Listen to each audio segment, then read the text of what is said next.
Hey traders, Nick here, recapping the day 11/12, so November 12th, 2014. Call Ripley. What? Scoreboard. Let's start with the scoreboard. Not everything is green, if you can imagine. Anyway, all joking aside, it's a pretty powerful day, even though the score doesn't reflect it, and I'll tell you why. Before the open, we were looking at a down day. We had -8 or 9 points in the S&P, for example.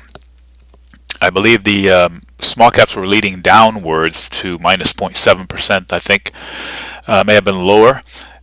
And then midday, not midday, soon thereafter the open, we rallied right back up and chopped. And Apple led the rally. Apple was up 1.4%. Incredible. One of our members reminded me that I believe it was the dividends get paid out tomorrow. Sometimes that moves people around the price. Even though it doesn't matter when they pay, it matters when you owned the stock at the time. So even if I don't own it today, if I was on record, I get the dividend and not somebody else. So, but some people get confused and they hold it until the dividend. So we'll see if the dividend payout is going to play into. I looked into the history, and it looks like every fourth day after the ex-div date is red for Apple, at least this year. Not majorly red, but a red candle. So anyway, we'll see tomorrow. Today's move helped the markets run up, and it closed towards the highs and at 111 and 25 cents. So, and I'll show you the details here. But back to the scoreboard. So the Ripley part that I said is that the SPX and the Dow closed red on the scoreboard, and the S&P. SPY, I'm sorry. So looking at it, this is the intraday. Right here is the S&P, represented by the ES, or the minis. And you can see since the open, chug up. They sold it somewhere in the middle of the morning, then chugged right back up, and then they chopped into a strange whoosh down here. Stepped away from my computer, and then we had whooshed down, and we were on the way back up. All day they challenged this level. I noted it that 2036.75 was the level they wanted to get, and I said, with the help of Apple, they're going to get there. And Apple right here, I said, is going to get to 1130. I noted myself here, and indeed, with this move up, they tried to break out from that level, but then failed into the close. I'm very surprised that these candles were red. This is a 5-minute intraday. So right here I said, gun to my head. We've seen the highs of the day. Well, the gun went off, but grazed me. I was pretty close. Right here it looked like we were going to no end. Conversely, the Nasdaq. If you look down, this is the Nasdaq. Look down at the. This point coincides with the gun to my head call, so I would have been killed if I was talking about the Nasdaq, even though it had the same whoosh down late in the day. So the Nasdaq decided to keep on going, and so did the small caps. And I'll tell you where that coincides on the small caps with the gun to my head call. Go, go, go, go, go. There we go. So here I said we've seen the highs of the days, and I was really looking at the S&P. The small cap said no way. This was at 1179. Let's call it 1180 TF. It went up as high as 1186. Now everything is in resistance territory. Everything based on the open interest. I'd be very interested tomorrow to look into the opening remarks from me and look at the levels to see if they really change. I can't tell until tomorrow morning. So. They don't refresh until the overnight. I'm interested to see how the Apple resistance changed. Remember, it was hard set at 109, 110, and 111. I want to see how they moved. Did they move it all to 111, or are they still hoping that the next couple of days it drops down? I bet you there's a lot of hopium still built in. So that's the scoreboard. That's the flow of the day. Oil. Revisiting this red line. I mean, it doesn't mean anything technically. I drew it and I should have stopped it right here because I wanted to break out of it. But I left it, I extended it, and I left it because now we're revisiting it. All right, so let me zoom in on oil. Oil has been on a tear down, right? And so intraday, it tried to peak and then closed on the lows and still low and clobbered. This recently, usually oil runs, market run, but now we're divesting from this. I wonder, I asked yesterday if oil rebounds, given the long look of oil, it has rebounded from these levels way back years ago. Will the markets run up with oil, or will it start saying, okay, now it's going to take money out of our pockets? I don't know. The question is still out. And long term, they should think that it's taking money out of the consumer's pocket, so it should be negative. But short term, they may run with it for a little bit. Bonds were flat, however, or little red, but that they let go of a big up day, so they were green and then they dropped, and that's why the markets rallied. Usually bonds drop, markets rally. So the bonds were showing good hand, and then they let it go. Conversely, the 10-year rate, which is moving with the markets, ran up and still closed a little bit down to flat, but came from a lot worse levels. You know what I mean? So the intraday move was bullish from the levels it was showing in the morning. And that's why the markets rally, leaving room for the markets to rally. But look at this impressive move by Apple. Incredible. Another incredible move. This is Alibaba. Right, everybody was scared. Look, it had a little downturn in the morning, and then off we go. So one thing to note is that markets are nervous when Mr. Jack Ma talks. The small cap ascending channel was pretty impressive, and we'll zoom out and see the workings of these markets. The VIX, by the way, closed up a little bit. However, all day it was up a lot, and that didn't make sense. It shouldn't even be green, but it closed up 0.77%. All right, so let's zoom out a little bit to daily candles, and I'm telling you why. First of all, volume on a red candle was a lot bigger than the other two candles, or 3 or 4 green candles, so matched the first move up there. But I want to zoom in. This is 1 year. I want to zoom in to show you why this is important today. I said earlier today, I made a note that the candle is important because look at this. We had higher lows, higher lows, higher lows, higher lows, higher lows, higher lows, higher lows. Boom. That's the first one. Since, gosh. Yeah, okay, here. And here. But you know what I mean. Technicians don't like to see these. It's just one candle. It's just something to note. Okay, everything starts with one candle. Here's one candle. Dropped. We went sideways. What I'm saying is it's not to the moon without a breather. Sometimes it is a long ways. It feels like never ending. But everything is tight. Everything is wound. A little breather is normal. All right, so this is the SPY. SPX will look just the same. And let me look into the IWM, which is the small caps. Why do I do the IWM? Because it shows me volume. Good move on good volume, I believe it. Now I drew lines here from before. So this is the all-time high. All right, so let's say if it is here. It's trying to get back there. It's the only one that hasn't revisited, well, other than the NASDAQ, it hasn't revisited the all-time high, or let's say the recent high of the year. That'll be correct. And everything else has. And this is a poke above this, but we've seen it before. So what's it do now, right? I shorted it today, and I will tell you the trade I did, and you know it's a risky trade because of the momentum it's going. So again, here this is the RUT, and that's what I shorted. So I did a credit call spread today, and I went to 1250. So I said, I don't think it'll get here. Can't draw anything up there. 1250 to 1260 by December. I could have used 1220 to 1230 in November for a lot less. I think it paid 40 cents for, so I could collect 40 cents for 1220 to 30 in November. The good thing about that one, it's a lot riskier. First of all, it's not a good thing. But the good thing is, if we have a down day, it'll price out, and I can book a profit right away because there are only 10 days left in November, right? But that's also the bad thing. First of all, it's $10 wide. Second of all, it makes it the price movements, if it moves against me, are exaggerated. All right, so I have more time to react to a position in December. So I took a cautious position. I intend to do a iron condor with it. So I sold the risk up here at 1250, 1260. So I sold the 1250 call, bought the 1250 call behind it to limit the risk. For this, I collected over 75 cents. Well, I collected 70 and 79 cents. So let's call it 75 cents, the blended price. And I intend to do a credit put spread to offset the risk, at least some of it.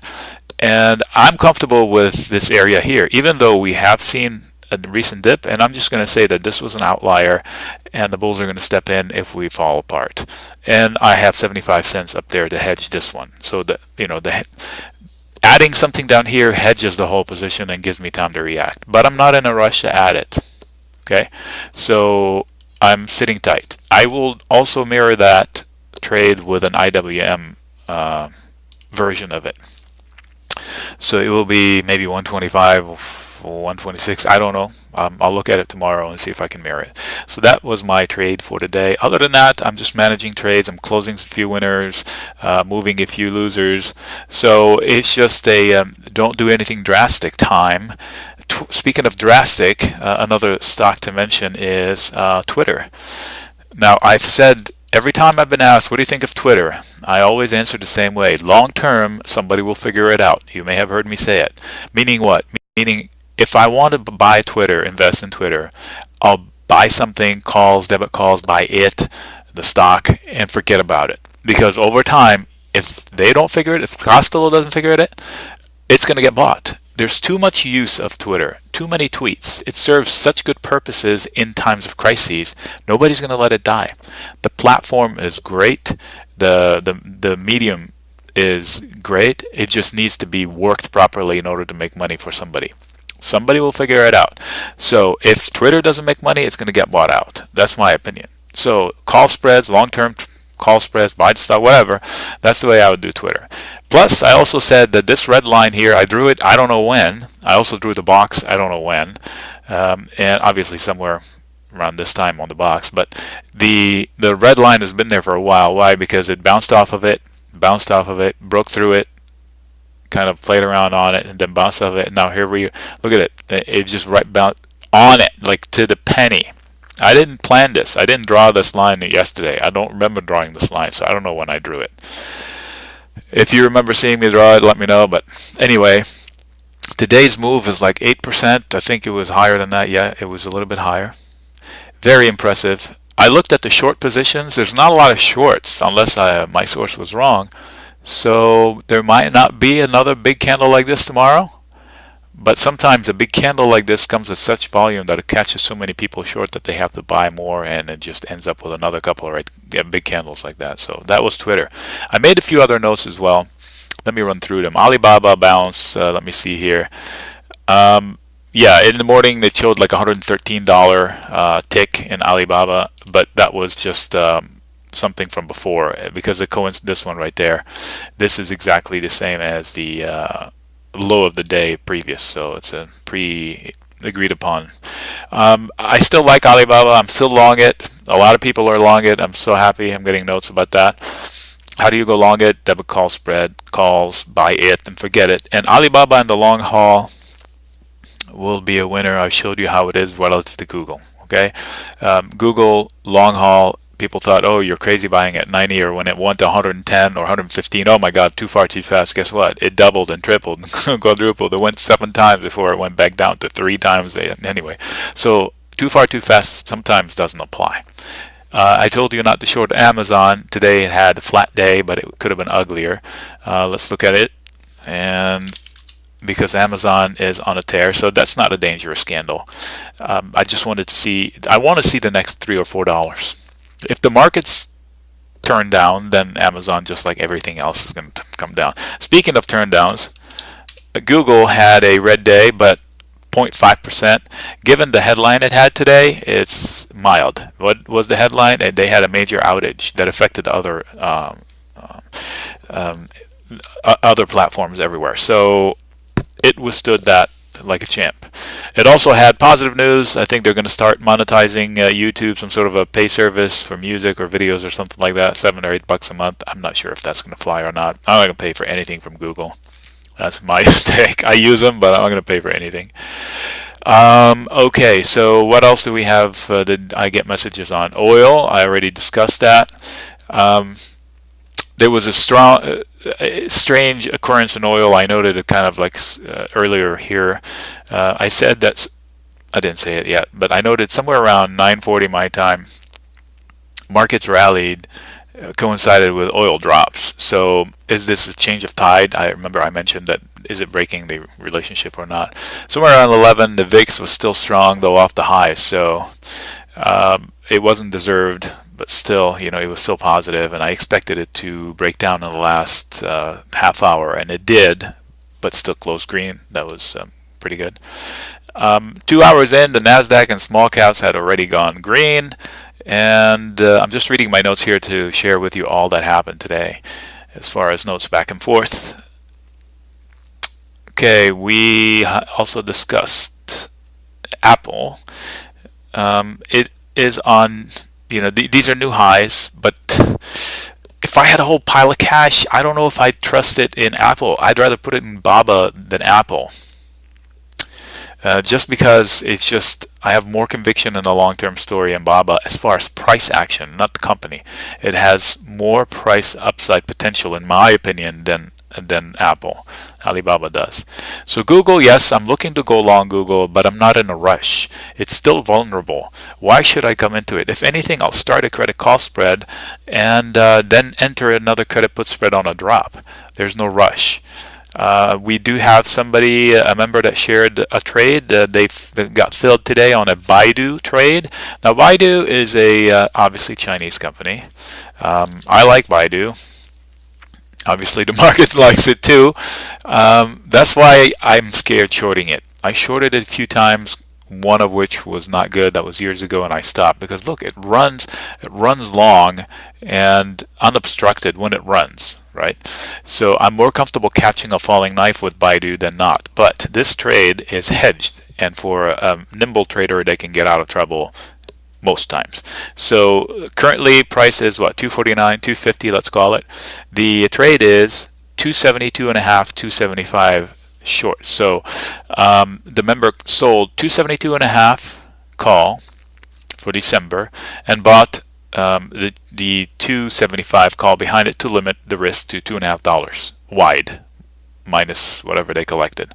Then to mitigate that risk, they sold bullish 225 put, so they sold this put right here, and then they said okay, I'll buy the 222 and a half behind it to limit the risk. So they have a 2.5 wide, what they call iron condor, because they're long it here and short it here. Seems like a lot of room, right? As long as you manage it properly. And as long as you don't leave it open for a long time, and definitely not through an earnings period, and I don't think they report before this expires. So it could turn out a good play, and the good thing about it, it paid 42 cents. So yeah, sounds boring. Oh, 42 cents for the whole thing, that's a lot of risk. But you can only lose on one side. So 42 cents really translate into, let's see here, quick math, about 20% return on your money at risk, right? Unless I did the mistake here. Let me redo it. Yeah, that's a handsome return for 40 days, 38 days, whatever it is, between here and December expiration. And you don't have to wait it out. Thanks for sharing, by the way. I did the Apple note there. I'm going to do a video lesson on credit spreads and why not do them. I think I may have already done one. Let me dig it up before I spend some time. Okay, so oil, I want to go back to oil because it's important, because it's trying to redefine itself. And I think 79-ish now is the next level where it needs to start making decisions. Let me see if I can show you visibly. Right here, that green one. Okay, so let me zoom out. I told you this red one doesn't mean much. Remember, I zoomed out to an hour. Okay, this red one doesn't mean a lot. This one does, okay, because it tried to poke, failed, tried to poke, failed. So now if it visits right here again, that's the next decision point, right? If it breaks it, it may make a run to 82 and maybe recover this zone right here. If not, then it may revisit this one and needs to hold wherever it is. Otherwise, we're talking another reset downwards. That's my thought on oil. I wanted to share that with you. Okay, somebody also talked about calendars. I'll do a separate video for calendars. They said, when is it appropriate to use calendars? The easy answer on this one is when I expect, here, let me see if I can show you. Let's use my favorite stock, not Tesla. Okay, you guys know I'm short Tesla. I'm shorted down here in December. Okay, that doesn't mean I want it to come down to 210. That means I want it to come as close to 210 as possible between now and December. This is an indecision candle today. It did shake off a worse situation, but it's closed exactly in the middle of the day. Here, why don't we do this? Okay, this is a lesson in doji. I've explained it several times, but it's good to review it one time. See this? It's a doji-ish candle, meaning it's indecision. Why? I've said it before. They open about here. They try to run it up. I love it. No, they say sell, sell, sell. They try to sell it. You know what? Let's buy it back again. You know what? I'm not really sure. I'm just going to close it exactly where it opened. So they're indecisive. They try to buy it, they try to sell it, then they close it exactly where it opened, or just about exactly. It is a doji, right? So let me show you the doji intraday. So if I switch this one, I'll X that one. I'll put Tesla. Look at that. The high, the low, and you can draw a line right in the middle. So they try to run it up. I love it. Let's buy, buy, buy. No, wait a minute. Sell, sell, sell, sell. No, wait a minute. Why are we selling it? I'm not sure. So let's close it right back exactly where it ended. So tight range, the close, but the extremes were high and low. Okay? That's the doji explained in plain, simple English. All right. Back to calendars. So this is my expectation. I could have done it differently. I did a debit spread here of sorts. It's a complicated one, but that's a side subject. So I could have used put calendars, meaning I expect Tesla in the future to go down, but maybe not in the next 10 days. So what do? I sell, let's say, the 225 put for November. I collect the premium. I'm going to make up money, dollars. I collect $1. Okay. Let me back up. I'm bearish Tesla in the next couple of months. Okay, so that's my thesis. For example, typically I would want to buy a put. So let's say I want to buy the 225 put in Tesla for December because I expect it to go down by December. For that I pay $4. Again, I'm making up money. I don't have the spreads in front of me. So let's say it costs $4. I pay $4. I own that put. Meanwhile, I don't expect much to happen between now and November. So I sell the same put in November. For that I collect $1. So now my entry point just got cheaper into the December puts by $1 because I'm collecting $1. So now really, if November expires worthless, meaning Tesla doesn't fall to 225 between now and November, and I own the December put, but I only paid $3 versus the $4 I would have paid had I not sold it. That's called a put calendar. I sell the close time, I buy the same strike further out in time. I don't expect anything to happen now. I can do it using December and January. If I don't expect trouble until January, I'll sell the December put and buy the January put. December goes by, Tesla's still holding 230, 235, 225.01 penny. That December put expires worthless. All the money I collected from it stays in my account. Now I own the January put free and clear for Tesla to fall through, and my break-even point is more favorable. So that's a put calendar. I can do the opposite on the call calendar. Okay, so if I expect to break out in Tesla, I'll sell, but not in the next couple of months, not in the next couple of weeks. I'll sell the 265 call, say in December, and then buy the 265 call in January. So if December goes through and it hasn't hit 265, now I own a bullish position in Tesla for a lot cheaper than I would have owned it had I gone into it without doing this calendar. Okay, those are the calendars. Anyway, 24 minutes. Oh gosh, longer than I wanted. Anyway, thanks for the time, and we'll circle around tomorrow. Nick, signing out.